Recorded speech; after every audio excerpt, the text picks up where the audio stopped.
we came here to win. We're gonna give everything. S-I-C-K on the run. S-I-C-K, sick. S-I-C-K, it's the sickest podcast. Tune in for the audio, or you can even watch back. Giving players all the props, or put them on blast. We don't give no hot takes, only talk facts. We're giving all our devotion, riding high on this wave of emotion. Going all out, yeah, cause this is our time. No, ain't no stopping us till we reach the finish line. All in, we came here to win. We're gonna give everything. S-I-C-K on the run. S-I-C-K, sick. On fire, we're ready to fight. We'll bring the house down tonight. S-I-C-K on the run. S-I-C-K, sick. Play it on the car ride, play it when you lounge. X and O, you know that we can hold it down. Shout out to my man Sammy, got it off the ground. And to all the listeners tuned in right now, got debates, analysis, and speculation. This is sports talk for the new generation. You know where to find us, got a reputation. Sick podcast, your #1 sports destination. Giving all our devotion, riding high on this wave of emotion. Going all out, yeah, cause this is our time. No, ain't no stopping us till we reach the finish line. All in, we came here to win. We're gonna give everything. S-I-C-K on the run. S-I-C-K, sick. On fire, we're ready to fight. We'll bring the house down tonight. S-I-C-K on the run. S-I-C-K, sick. S-I-C-K is the sickest podcast. Tune in for the audio, or you can even watch back. Giving players all the props, or put them on blast. We don't give no hot takes, only talk back. S-I-C-K, S-I-C-K. S-I-C-K, S-I-C-K. S-I-C-K, S-I-C-K. All in, we came here to win. We're gonna give everything. S-I-C-K on the run. S-I-C-K, sick. S-I-C-K, it's the sickest podcast. Tune in for the audio, or you can even watch back. Giving players all the props, or put them on blast. We don't give no hot takes, only talk facts. We're giving all our devotion, riding high on this wave of emotion. Going all out, yeah, cause this is our time. No, ain't no stopping us till we reach the finish line. All in, we came here to win. We're gonna give everything. S-I-C-K on the run. S-I-C-K, sick.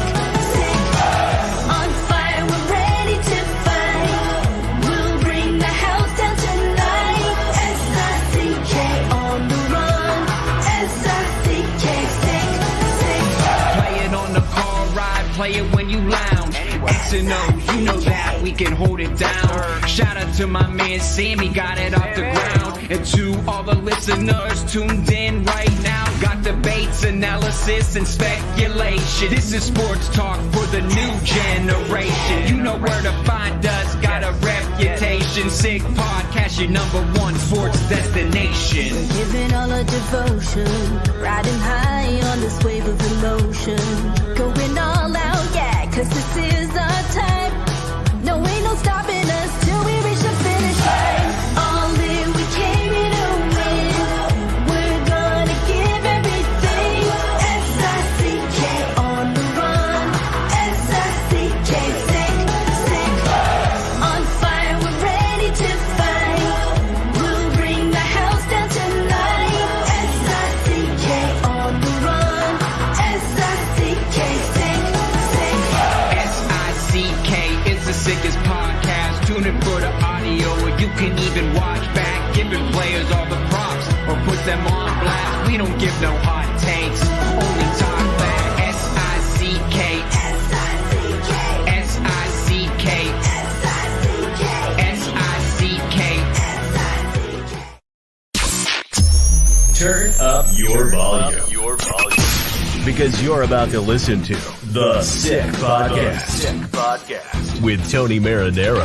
55 seconds left in the penalty, a minute and 27 seconds left in regulation time. Boston 4, Montreal 3. Lafleur coming out rather gingerly on the right side. He gives it into Lemaire, back to Lafleur. Oh! The sickest Montreal Canadiens podcast. You're in the ball! Sports entertainment like no other. Rejoint, on lui fait perdre la rondelle, une passe devant. Et c'est le dégagement et ce sera la victoire des Canadiens. Coupe Stanley pour les Canadiens. Le 23e de l'histoire. You found the dogs! John, you found the dogs! He found the dogs! And all together, they worked a young team to the top. And now, a 24th Stanley Cup banner will hang from the rafters of the famous Forum in Montreal. The Canadiens win the Stanley Cup! Brought to you by Energy Transportation Group. Driven to be different. La Vida Tibi. Embrace your true nature. And Playground, your premier gaming destination. It's gonna be sick. Marinaro on this Tuesday, July 23rd.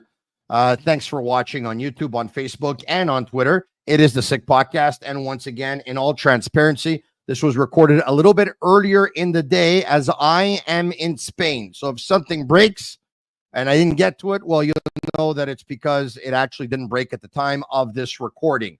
And should the internet be a little bit unstable, well, that's what happens sometimes when you're in European hotels. So pardon me for that. The Sick Podcast is brought to you in part by Energy Transportation Group, a leading full-service logistics provider serving all of North America, driven to be different. It's also brought to you by Bittt, Tibi. They launched their new Ultra Lager, a refreshing, thirst-quenching beer, perfect for the hot summer days, with only 90 calories, 2 grams of carbs, and 4% ABV per can, available in a pack of 6 and 12 in grocery stores all around the province of Quebec. It's ultra light, and it is ultra refreshing. Also brought to you in part by Playground. Play your lucky numbers at Playground. Earn your entries daily and return every Sunday for a chance to win a share of the $15,000 in cash prizes with a $5,000 top prize. And on July 28, one lucky winner will take home $10,000 at the $30,000 finale. Visit playground.ca for details. As promised, we go 12 months a year in the year 2024, but abbreviated shortened versions in the summer. And so let's bring in, without further ado, from the Sick Podcast Eye Test, co-host of it, Pierre McGuire. How are you? I'm excellent, Tony. I hope you're having a great time over there watching some soccer. I am, as a matter of fact, Pierre. I mentioned yesterday that my son is in pro training camp, so I came here to lend my support, and I'll be here for a couple of weeks. And I'm really enjoying Spain, as a matter of fact. It's beautiful, and I visited Gibraltar earlier today. It's also very, very beautiful. So nothing but good things to say so far. Yeah, and you're going to be on foreign soil when the Olympics start on Friday night, so that's going to be pretty cool too. I think actually the Olympic soccer tournament starts on Wednesday, if I remember correctly. Yeah. So a little before the opening ceremonies. It's always fun to be at the Olympics or be around the Olympics, so that'll be a cool part of your trip too. Yes, it will indeed. Thank you, Pierre, once again for joining me. I appreciate it. So, look, there's so many things to talk about, but, you know, one of the things that I think comes to mind is that everyone was under the assumption that the Montreal Canadiens were going to make a trade to bring in a player or two to play on their second line, probably with Kirby Dach, because it's exactly what happened in the last couple of years. The Canadiens making trades on draft day or the day before and go out and acquire Alex Newhook 1 year ago and Kirby Dach the year before that. As it turned out, they weren't able to do so. I know Kent Hughes was asked on draft night of day one, round one, is there something in the works for this weekend? Are you positive or optimistic that you'll get something done? And he said, you know, there's been some talk and we'll see what happens. I mean, we're optimistic and we're going to try. And as it turned out, he wasn't able to do anything, which I think is okay in a way, because it just goes to show you that if the cost is too much, he's not going to be willing to pay it. At the same time, Pierre, if I ask you right now in the third week of July, do you think this Canadiens team right now is the team that starts the season? Would you say yes or no? I would say yes. One of the things that I think they tried to do and weren't able to do, and you were spot on when you said what you said, Tony, They tried to be aggressive at the draft. They tried to be aggressive going into free agency in terms of the trade market. I think they realized the price points were too high for maybe the scoring forward they wanted to bring in or two. And they said, you know what, we'll just stay where we are. I think everybody understands in the organization that to make the playoffs this coming year will be really difficult, but you want to play meaningful games right till the middle or the end of March. And if they can play those meaningful games, maybe they're still going to be in the hunt, like the Islanders were last year, who made it right on the second to last day of the season. So that's what I think is going to be important for them. But here's the Mendoza line, Tony, that's so critical for everybody to remember. You got to get to 250 goals. If you don't get to 250 goals scored for, you're not going to make it. Last year, the Canadiens only scored 236 goals. For ranked 26th in the National Hockey League. Having said that, Kirby Dach was injured in period number 4 of the season. If I'm a Canadiens fan, and there's different ways you can obviously look at this, right? I say 236 goals. I expect Slafkovsky to take another step forward on his 20. I expect Caulfield to take 1 to 2 steps forward. I expect Lane Hutson to make the Canadiens power play better. And I expect Kirby Dach close to 20 goals. Now, unfortunately, logic doesn't always prevail because someone else gets hurt and your power play might still struggle. But if you take a look at it from that perspective, does that make sense to you? Do the numbers add up that they should hit the 250 and will pass the 250? Yes, all that makes total sense. So here's what I would say to you. You've got to go past 250. Last year, Ottawa scored 255 goals. It was the first time, I think, in 7 years that they had scored over 250 goals, and they still missed the playoffs. So what's going to happen, I believe, Detroit's going to be better, Buffalo's going to be better, and Ottawa's going to be better. So in that Atlantic division, you're going to have to upgrade your offense, because if you don't, you're not going to be able to keep up this year. So everything you said is spot on. I agree with everything you said too. And I do think Canadiens can get there. I do. The number one point you made that I really liked was talking about Lane Hutson on the power play. I think Lane Hutson makes such a big difference on the power play. That's going to help a guy like Cole Caulfield significantly. You talked about Slafkovsky elevating. I think that's going to help Slafkovsky, because watch how many second chance opportunity goals he scores this year because of the power play, because people are going to have to overcommit to Cole Caulfield, or they're going to have to overplay Lane Hutson. That's going to open up huge seams down low for a guy like Slafkovsky. All right. So, it begs the question then, why didn't they sign a guy like Daniel Sprong, who would have come in at $1 million? He ends up signing with the Vancouver Canucks, who has shown over the last couple of years the 20 goals is a realistic expectation. Now, you're probably going to answer me, or others would probably answer me, well, 20 goals doesn't mean much if you're responsible giving up 30. I get that. But your thoughts on, wouldn't Daniel Sprong have helped? He may have, but you notice he signed with Vancouver, and the guys in Vancouver know him from Pittsburgh, and he's comfortable with them as well. So I think there's a sense of familiarity there. Also, one of the people on the staff in Vancouver is Cami Granato. She worked in Seattle when Daniel Sprong was part of the Seattle group. So there's huge tie-ins to Vancouver and Daniel Sprong versus Montreal and Daniel Sprong. So I know he grew up around the Quebec area, around the Montreal area. I get all that. He played in the Quebec Major Junior League. I understand that. But I would say that it would have been, I think, hard for Montreal to get that player based on the connections and the people that are in Vancouver who really know his game. So 5 minutes ago, I asked you, Pierre, do you think this Canadiens team, which unfortunately was unable to make a move at the draft when they most likely wanted to, will be the team that starts the season? And you said, yes, I believe so, because they won't overpay. But then you talked about the fact that they want to play very meaningful games late in the month of March. Pierre, if they don't add to their team, and this is their team, and look, I know, it's sports and anything can happen, but logically you'd have to think they're not going to make the playoffs if they don't add to the team. Well, they got it. Doc, you made really good points at the beginning. I really liked what you said about Kirby Doc. I think Kirby's going to make a difference. Let's see what Alex Barré-Boulet does coming back to Quebec. Leaving the Tampa organization. We'll see what he does. You got to keep Newhook healthy the whole year. You talked about the consistency of Cole Caulfield. I think Cole's got to be very, very consistent this year when it comes to offense. And you talked about Lane Hutson. And so there's some things that are coming into the team, especially Doc, Newhook, and Hutson, that are different than what you had last year. They are different. You just got to keep them around the whole season. They can't be 17 games and injured and out 20 games. It's got to be, you got to give the team 70 to 75 to 80 games. And if you can do that with those three players, that makes a significant difference in terms of your point totals. So I'm thinking my opinion is that Barré-Boulet is slotted in for a spot in Laval, and show us at training camp what you could do.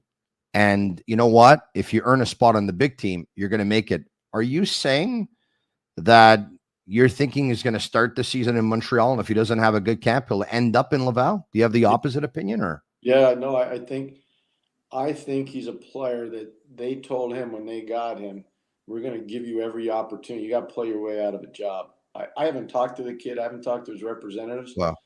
But, I've watched him a lot, especially in the American League. That's part of the, when he was in the American League, I watched him a ton. He's got huge offensive potential. It doesn't mean he's going to reach the potential that a lot of people see in him, but he's got offensive, credentials. And if he does do that, then, maybe he upgrades your depth scoring, and maybe he's a good second power play player for you. And if you can do that, I mean, you look at Lane, I'm telling you, Tony, unless the kid just completely self-destructs, Lane Hutson's going to make a massive difference on that power play. He's going to make a massive difference on the power play. Pierre, you know what? God love Barré-Boulet. And Lord knows the Canadiens, would love to have some players from La Belle Province in their lineup. But Lane Hutson, Cole Caulfield, Alex Newhook, Brendan Gallagher, Raphael Harvey-Pinard, Nick Suzuki, it's not a very big team. I mean, This is Barré-Boulet is the last thing that they needed, with all due respect to him. No, that's fair. So what I would say is Kirby Doc's coming back into the lineup, which is good. Slafkovsky's not going to get weaker. He's only going to get more powerful and stronger. So you got some bigger body type presence there that maybe you didn't have. It's going to be interesting to see what happens on defense. Does Logan Mailloux get an opportunity to stay? Can Caden Gooley stay healthy the whole year? What are you doing with Jaden Struble? What are you doing with Jordan Harris? I think Matheson's ice time is going to get reduced, and that's a good thing, not a bad thing. Mike had an amazing year last year, but I think his minutes have to come down. They're quietly building in a positive way in Montreal. And Tony, I know I talked to you a lot about them. The future is bright. The team's going to have depth in goal. They're going to have depth in defense. They're going to have offensive firepower. There's a lot of good things coming for the Montreal Canadiens. There really are a lot of good things coming. Pierre, I know you're a big fan of Brandon Duhaime as an energy player, and the Capitals signed him to a 2-year deal at $3.7 million. I love the pickup when Colorado picked him up last year, and I think it's a great signing for Washington. You could probably say that maybe they paid a little bit for an energy player, maybe. But if you end up getting one of the best energy players in the game, I'm not so sure that you do overpay. He's a player I think would have been just what the doctor ordered for the Canadiens. Brandon Duhaime's a player that has to pass the eye test. You're not taking him because of stats. You're taking him based on what you see him do in the game. He's a ferocious forechecker. He's a top-end penalty killer. He's an amazing energy player because he can swing the game with a huge hit. He would have been a good signing. There's no question in my mind he would have been a good signing. Washington's done a good job. They realized their team in Hershey's won 2 straight Calder Cups, the American League champions, 2 years in a row. But they realized that most of the guys that are down there are older, and they're probably more suited for AHL than NHL. So they go out and identify the need for a player like Duhaime. And it's a shrewd move. It was a smart, shrewd move by them. And he's a high character player, very high character player. Not sure if we have the goals scored by Canadiens players in the last year, but if we do, Shane Gaumont, if you can bring it up. Okay, I think we might have it here. Here you have it. Okay, so you take a look at who scored the goals here on this team, and you see Slavkovsky's 20 goals, and you see Monahan was traded away with 13 and 49, Newhook at 15 and 55, Gallagher 16 and 77, and Joel Armia had a great second half of the season. He had 17 goals overall in 66 games. You know, we talked about ways that you can improve it. I think Caulfield's numbers can definitely go up. I think the power play can get better, and I think Kirby Dach can score goals. Are there players who hit certain numbers that you think will be difficult to replicate and they will actually go down? No, I don't. I think the players that had, mediocre numbers potentially could go up. Like the one guy that reeks of it and stands out is Josh Anderson. Josh Anderson's got to elevate his game offensively. It just can't be up and down your wing and then you're off for the next shift. He's got to elevate his numbers. Yeah. So no, I don't see guys actually dropping. The one maybe depends on health is Brendan Gallagher. I didn't think he would score 20 last year. He did not. I don't think he'll score 20 this year. But if he stays healthy and get anywhere from 15 to 20, that would be really positive news for the Canadiens. But I don't see anybody's number going down drastically, no. Cole Caulfield scored 28 goals in all 82 games. The year before that, he had a shortened season because of a shoulder injury, but he had 26 goals in 46 games. I think he was on pace. Based on the pace that he was on a couple of years ago, he actually scored 20 less last year. Barring injury and playing all 82 like he did a year ago, what can we expect from Cole Caulfield, in your opinion? And why wasn't he able to hit the 35 goal mark last year? Well, I think the power play struggled big time. And so that's something that needs to be fixed. And that's going to be one of his calling cards is power play scoring. And with Lane Hutson there, I think that's a huge benefit. I think he can get it between 35 and 40 goals for the Canadiens. I really do, Tony.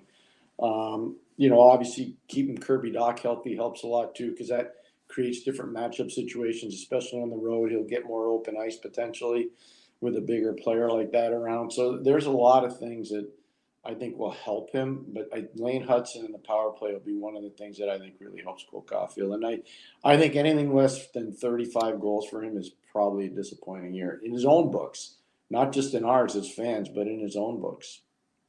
With Alex Burrows leaving the coaching staff about a month ago and being actually put in another position where he's going to be a consultant to the coaching staff and to the management team, and he has not been replaced as an assistant coach.